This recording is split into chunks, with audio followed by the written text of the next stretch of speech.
wings, so to speak. But I left Mount Rushmore on August 15th, and through our campaign site, through the chriskenniston2016.org site, or .com rather, there's actually a link to the map, and I haven't checked in every single place that I've been, but it gives you a sense of how much traveling has been done. Basically, I get up in the morning and I roll up the bedroll in the tent, and I head to the next location, and in some cases we'll have meet and greets, and some places we'll actually have events set up where it's, an actual fundraiser or something like that. But for the last 8 months, I think at the first couple of months I was doing about 10,000 miles a month.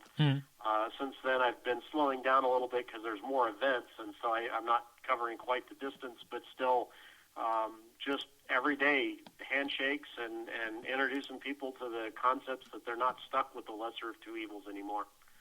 So it's been pretty amazing. I've had a chance to ride through just about every kind of condition, including January. I was heading out towards California. I got stuck on Flagstaff and hit about 8 inches of snow.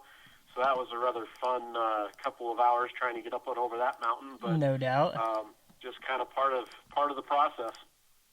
Absolutely, man, and it's I have absolute respect for it, because there is there's no better thing to me than just cruising around this country on a motorcycle. It's the only way to see things. And I'm an avid biker myself, and I got to pay a little bit of respect for you here. Looking at some of your pictures, you're doing this trip on a V-Rod, right? Yeah, it's a 2008 Night Rod Special, and I've got just about 85,000 miles on that bike now. Fantastic. And for our listeners out there who don't ride, we're not talking a full dresser bike with a windshield and all that stuff. This is down and dirt, and you're feeling the wind and the rain and all that, man. That's how I ride, and I respect that. Yeah, I can't imagine. I really appreciate the guys that ride the Cadillacs that got all the bags and everything on them, but that's just not the way I was raised. I was always, this is a full-on drag racing motorcycle, as you probably know. And in some cases you need that to be able to get out of a hairy situation. But if you have to have all the gear and stuff, it's not really the true core of being out there on the road. So definitely an old school when it comes to that. Love it, absolutely love it.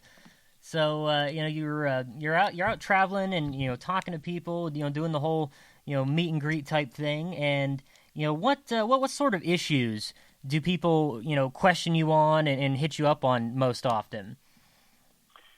The biggest ones, I think, are economics. As you're probably well aware, and I think that just about anybody listening these days are very well aware, things have gotten really tough all over this country economically. It's money doesn't go nearly as far as it used to, and the hours get longer, and families are having to sacrifice more just to be able to make ends meet. And so we have a lot of conversations about economic policy and what's been really causing the issues that we're all facing in this country right now. Yeah, I'd say that's probably 90% of my conversations. Well, that's the one where that's the issue that strikes home the most for the vast majority of people is, hey, how am I going to continue putting food on the table? And the two quote unquote big parties out there, the Democrats and Republicans, are very split on their approach to the economy. Where do you guys stand on economics? I would say we're pretty well in the center of the two of them, because while we are fiscally conservative, it's not just about shutting everything down. It's looking at it from the aspect of what was this program supposed to do, and does it actually fall into the levels of, is it constitutional? So it's not a sitting around and philosophical debates. It's really fundamental principles of how are we going to fix what's been going on. And really that seems like such an easy approach and a common sense approach. But I think it's pretty telling that the other parties aren't out there kind of doing that sort of thing. Well, they seem to live in their own little bubble, and it's that beltway circle mentality. If you're surrounded by people that have the same philosophies and the same ideals, it's really easy to forget what everybody else is going through. And so I think that's one of the reasons why we're having such success is we're not a political class group of folks that are just, talking about philosophical ideas and living in our own little world. We're actually out here day to day, just like everybody else, which is, if you really study our government, it's what it's supposed to be all along: of the people, by the people, and for the people, not some elite ruling class or ideologues that are just sitting up there talking about how they're going to entice businesses to do this or that. That's not what our government was supposed to be about. I absolutely agree. And, speaking of, ruling class and all that, these big time, run of the mill politicians, there's this feeling that they're owned by somebody, be it, super PACs and corporations and all that kind of stuff. Where do you guys fall in the whole fundraising scheme? Because obviously it takes a lot of money to do what you're doing. And I think that'd be a concern of folks is, okay, who do these people owe money to, and whose back do they have to scratch, sort of thing? Yeah, right now it's been all grassroots.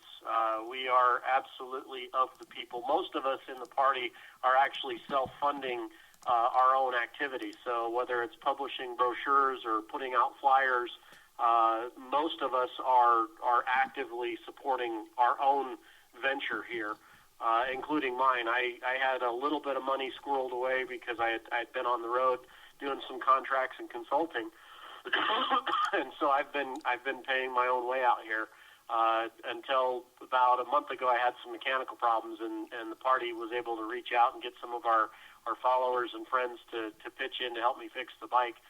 But we don't have an obligation to anybody, and we don't intend to. But at the same point in time, we're not going to turn away a funding stream. We're just going to cut the strings that come along with it. But I'll tell you, the thing that I find even more concerning from my perspective, and why I was not willing to go into one of the two parties in this process, is not only are there the strings that come with the big donors, but if you want to run under either one of those parties, you have to sign agreements. And we saw this with Donald Trump signing the agreement with Reince Priebus, and whether people want to admit it or not, Bernie Sanders has had to sign agreements with the DNC in order to run with them.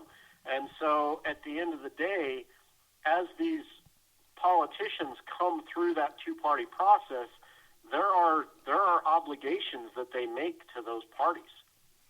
And I think that's what most people don't even necessarily get to see until you start to be on the inside of these circles and these conversations, is just how much the party dictates what the politicians do. And that's why we're seeing the stalemates in Congress.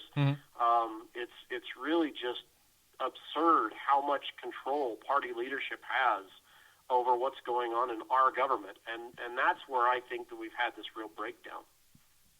Oh, absolutely. I mean, it's a major problem, and you're absolutely right. A lot of folks never see that side of things, although they are sort of getting a bit of a glimpse at it right now. But I think it's just kind of scratching the surface there. It's pretty scary on a lot of levels when we elect people to represent us, and they get in office, and all of a sudden they're not doing what we put them there to do. And what's that go back to? They owe these favors to people. Yeah, no, it's terrifying. I saw it with I forget the gal's name, and it's just there's too many things to try to keep track of all of them. But there was a gal that ran under the GOP ticket up here in New York during the last election, and she was flat out told if she didn't support John Boehner in his reappointment or reconfirmation as the party leader for Congress, that basically the GOP was going to run somebody else from the Democratic side against her in her own district. And so it becomes very apparent very quickly that these parties have a lot more influence over what these folks do, and forces them to be aligned with the party instead of actually representing their constituents. And that's something that when we actually made the agreement to run, we had to sign an agreement for two things. One is that we would represent our constituents, and two is that we would represent the Constitution.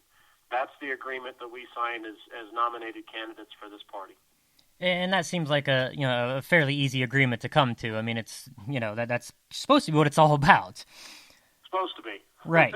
and certainly what we intend to restore. Mm-hmm. And looking at our community in particular, we face a lot of challenges, a lot of issues. Everything from stigmas of post-traumatic stress, combat service in general, to the fiasco with the VA. Where do you guys stand on saving our community so we can be a bigger voice in this country? We're losing a ridiculous amount of our brothers and sisters to suicide, and a lot of folks feel that we have to conquer these issues before we can take things to the next level. Well, and certainly as a community, we have people at all different levels of functionality, if you want to use that term. I don't necessarily agree with that term, and that was the only thing that comes to mind. As a community and as a party specifically, our number one priority is to make sure that our brothers and sisters are coming through that transition and have the resources that they are, frankly, have earned. And that's what started us.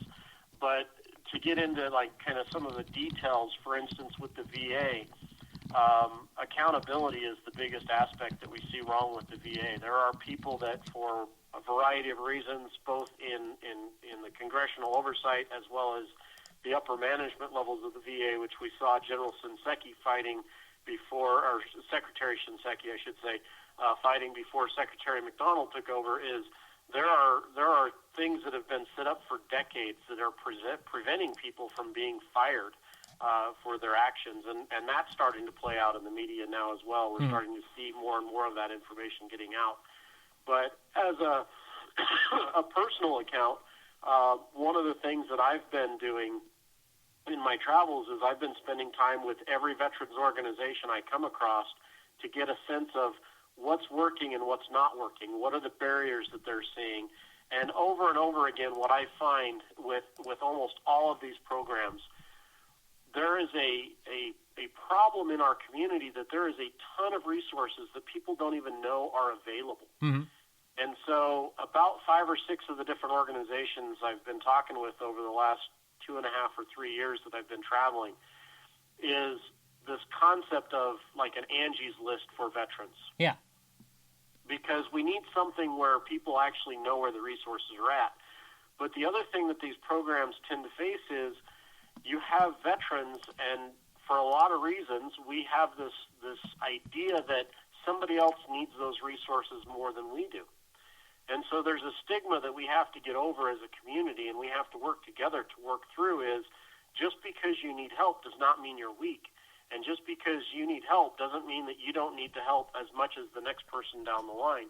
I can show you a lot of different programs around this country that the resources are not being used simply because veterans are all waiting for somebody else to use the services. Oh, yeah. They'll tell all their friends about it, but nobody's actually showing up to use the service. Yeah, I think you're absolutely right. We are so quick to help each other, and that's one of the things I love about our community is I'll take the shirt off my back to help my brother out, but then we tend to ignore that. Hey, you might be losing your own shirt anyway, and there is no shame in getting help. Absolutely.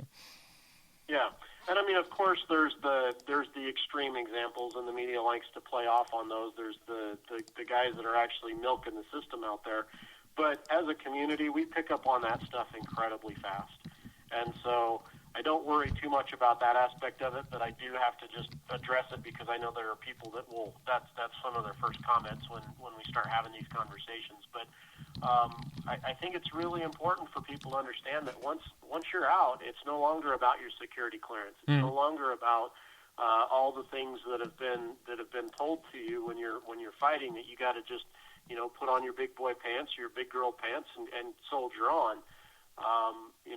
Once we get home, we got to start doing some self-care and taking it, and using these services that have been provided. The thing I had to finally convince myself and this was probably my biggest personal challenge, is